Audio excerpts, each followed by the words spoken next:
ന്യൂയോർക്കിൽ ഉള്ള ഒരാള്, നമ്മളൊരു സാധാരണക്കാരനാണ്, ഇവിടെ വന്നിരുന്നു. അപ്പൊ ഇവിടെ വന്നപ്പോ എന്നെ കാണാൻ വേണ്ടി വന്നു. അതാ നിന്റെ വിഷമം?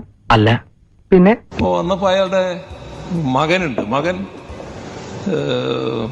ഡിഗ്രി മെഡിക്കലിന് പഠിക്കുകയാണ്.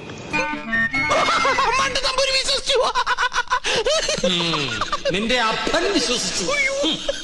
അപ്പൊ തൃശ്ശൂർ പാലക്കാടേക്ക് പോയി. ഭയങ്കര ആശ്ചര്യ കുട്ടിക്ക്. കേരളം എന്തൊരു മാറ്റാണ് മാറിയിട്ടുള്ളത്. ന്യൂയോർക്കിനേക്കാളും നല്ല റോഡാണല്ലോ ഇവിടെ കിടക്കുന്നത്. നീ എവിടെ പരിപാടി അവതരിപ്പിച്ചാലും ഇത് തന്നെയാണല്ലോ നിന്റെ വിധി. ഒരു വശം പൂർണ്ണമായും വിണ്ടിരിക്കുകയാണ്. ഇത് ഏത് സമയത്ത് വേണമെങ്കിൽ തൊട്ടടുത്ത 30 അടിയോളം താഴ്ചയുള്ള സ്ഥലമാണ്. അവിടേക്ക് ഇടിഞ്ഞു പോകാം. കൗതുക ലേശം കൂടുതലാണ്. മാപ്പാക്കണം. ഇവിടുത്തെ റോഡുകൾ തോടോ അതോ റോഡോ?